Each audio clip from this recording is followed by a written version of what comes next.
Hello, everyone, and welcome to Mr. Dixon's Arrested Development. I'm Mr. Dixon. I got my gin and tonic, and I got my stories I get on pen and paper. Ooh, ooh, ooh, special. All right, let's drink.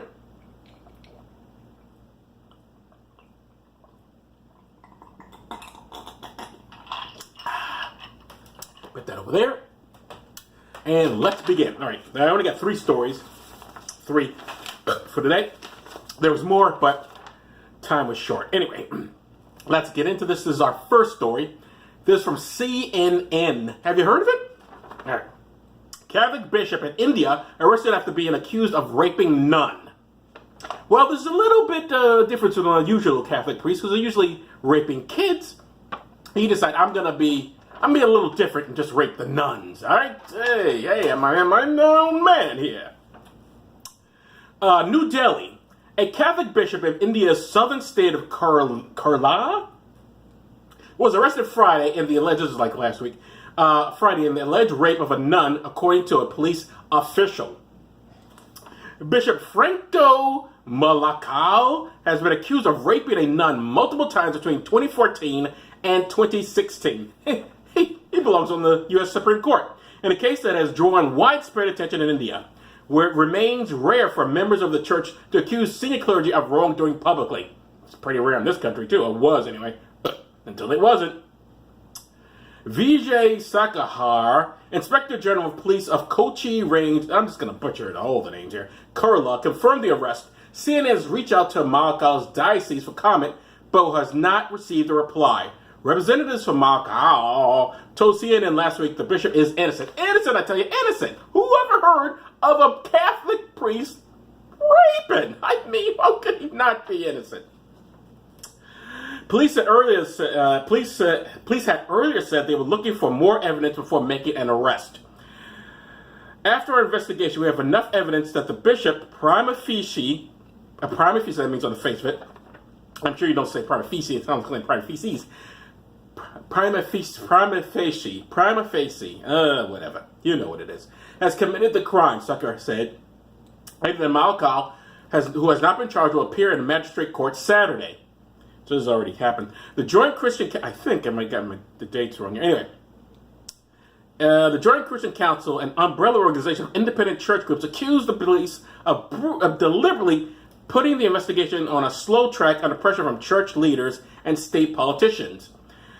The 44-year-old nun, who has not been named, first filed a police report in June accusing Malakal of raping her 13 times between 2014 and 2016. She alleged the abuse occurred while Malakal stayed in Kerala in a guest house belonging to St. Francis Mission Home. What the Catholic Church would say is like, are you sure it was him? Yeah, we believe you were, I'm going to adjust this a little bit. We believe you were sexually abused, but we think you got the wrong guy. Because how would you know who raped you? What? Well, you're just a woman. Women don't know who rapes them. What's the matter with you dum-dum? Malakal is the bishop of Jadahar, a city in India's northern Punjab state. And Punjab is quite a state. His diocese said the bishop was a frequent visitor to Kerala for church-related events and for raping. Regular Cosby-esque sort of place. Earlier this month, an advocacy group filled a petition on behalf of the nun asking for the immediate arrest of Malakal by the Kerala High Court declined to intervene. The delay in bringing charges was understandable given the amount of time that had passed since the alleged abuse. It wasn't that long. It was like 2014, 2016. Oh, it's been so long ago. How can we investigate? Hey. It's not like they were in, this is high school. I mean, maybe if it was a high school case, then 2016, we really can't investigate that. No. Earlier this month, an advocacy group filed a petition on behalf of the nun asking for the immediate arrest. I already said that. It's the second time in 2 months that the nun supporters had unsuccessfully petitioned the court. So the nun supporters are like, you put this son of a bitch in jail, at least investigate him. Like, do we have to? Is she sure?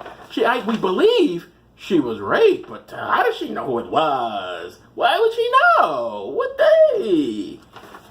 All right, moving on. There's our next story here. This is from the Atlanta Journal-Constitution. Oh, this is a good one. I just know this from the headline. I haven't actually read the whole story. All right. Youth pastor arrested for, guess what the youth pastor was arrested for? Can you guess? Did you say sexual abuse? Well, ladies and gentlemen, you would be wrong. He wasn't arrested for that. Get this. Youth pastor arrested for allegedly stealing rent payments. How is that possible? No raping? How? And he's a youth pastor? All right. Youth pastor arrested for allegedly stealing rent payments. A local youth pastor may not be a local youth pastor may not be practicing what he preaches. Well, if he's preaching stealing rent payments, then he is. How do you know what he's preaching? William Townsend was arrested this week for allegedly stealing $20,000. I said this from the Atlanta Journal-Constitution. All right. William Townsend was arrested this week for allegedly stealing $20,000 in rent money. $20,000 in rent money? Who's paying $20,000 in rent? What are they, live in Manhattan? And rent money from tenants at the East Point apartment complex where he worked. Channel 2 Action News reported. It's pretty bold, police say. Youth pastor stole tens of thousands in rent payments from an apartment complex where he worked. How another complex is now suing him. I guess it should be now rather than how.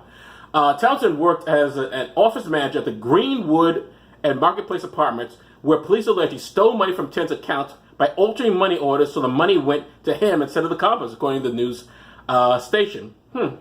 On the side, Townsend also sometimes preached to young people at Jackson Memorial Baptist Church in Atlanta. He preached about that stealing, but he didn't touch anybody. You got to give him credit for that. I mean, that's a rare thing for a youth pastor not touching any kids, stealing people's rent money, but not fucking anyone. That's a Class A act. A lot of the tenants were on the side at Jackson Memorial Baptist Church in Atlanta. Church elders told Channel 2 they were sad and shocked to learn about the allegations against Townsend. We said, what? Was it rape? What? Just shocked. He didn't touch any of the kids. That's amazing. A lot of the tenants were unaware of the alleged theft, police said, but the money had since been recredited to their accounts. Townsend faces charges of swindling and theft by conversion. Money conversion, not the religious conversion. Very interesting. He received a $50,000 signature bond, according to Fulton County Sheriff's Office. His next scheduled date is October 19th. Right? So that's that, dude. Man, our last story. This is, we're going out of the country again. We're in India, and we're going back out of the country. Now we're going to, can you guess it? Kenya. All right, this is from tucko.co.ke, which is Kenyan. Anyway, Pastor, I guess it's Tucko, Tuko, is the website, but it's not .com, it's .co.ke. Anyway, which makes it in Kenya. Kenya, yeah, Kenya. Can you? Pastor arrested for failing to resurrect 5-month-old baby. Well, you know, just so much pastors can do. You know, asking a lot for a guy to resurrect a 5-month-old baby. Maybe a 2-month-old baby, but 5 months? All right. Pastor Viola Nasaga asked the mother to give her the baby for prayers as she was sick. Oh boy. The toddler died while undergoing prayers under the care of the pastor. Yeah, prayers usually don't help when the child is sick. The clergywoman, usually, never is what I should say there. The clergywoman told the mother she had prayers to pray for the child to resurrect it. Jesus. Further, give the child, oh, it's sick, let me help it. Pray, oh, Jesus, or whatever the hell they practice. And then suddenly the baby dies. And you're like, oh, the baby's dead? I'll resurrect it for you. Don't worry, honey. I know your baby's dead. Don't worry, I'm gonna resurrect it, that's all. Alright. Police in Uganda, oh, that's where this is? Well, the story is from Kenya. Anyway, but it's in Uganda. Police in Uganda, 2 different countries if you don't know. Kenya and Uganda, not the same. Police in Uganda have swung into action and arrested a pastor and her 2 aides in connection to the death of a 5-month-old baby, which they were praying for. Pastor Viola Nasaga asked the mother of the child, Asali Biara, I have no idea, to give her the baby for serious spiritual intervention after she, Barara, reported to the church her daughter, Anita Kawala, was sick. Now concerned her followers, Juliet Kayinga and Edith Naburu, hired a house from landlord Lazo Wawara, where they carried out the prayers. Because you need a house to pray for a baby. I don't know why they couldn't do it at the mother's house. I don't know, but they said, no, we gotta get rid of the house. Apparently, I don't think they took the mother's money or anything. Just they legitimately rented a house to go pray for a baby. Okay, okie dokie. On Thursday, October the 4th, the mother received bad news that the toddler had died.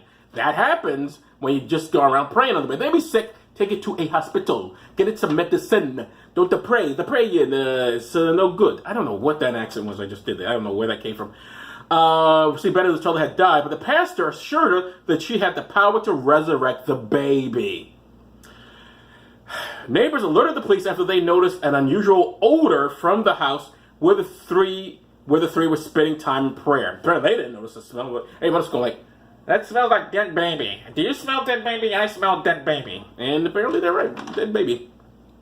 The child's decomposed body was taken to the morgue as the preacher and her disciples were taken into custody. They ought to be taken into the moon. Bang, zoom. What the fuck? Anyway, the child is decomposed by saying blah, blah, blah. Cases of religious extremism have been on the rise in the recent past days. Recently, a Ugandan man who claimed to be Jesus was arrested after he was asked his followers to sell all their earthly possessions and camp in his church waiting for the end of the world. Well, that old gag. Well, they've been doing that in this country, in the United States, for years. They're not always saying they're Jesus, just like, "No one's gonna in, no one's gonna in." They eat that shit up here. Apparently it's also popular in Uganda. But they usually don't say they're Jesus. Another preacher in South Africa hit the news headlines after he asked his followers to drink bleaching agent. Read that again. South Africa hit the news headlines after he asked his followers to drink bleaching agent, commonly known as Jika, J-I-K, as a way of cleaning their souls. Yeah. How clean your soul? Well, let me tell you something. It will certainly, if you have any ailments, that will take care of it because you'll be dead. This whole thing's ridiculous. But that's religion. All right, that is 3 stories I'm going to read. I read them, so I'm done. So this is Mr. Dixon, Mr. Dixon's Arrested Development. I gotta say development. There's an S at the end.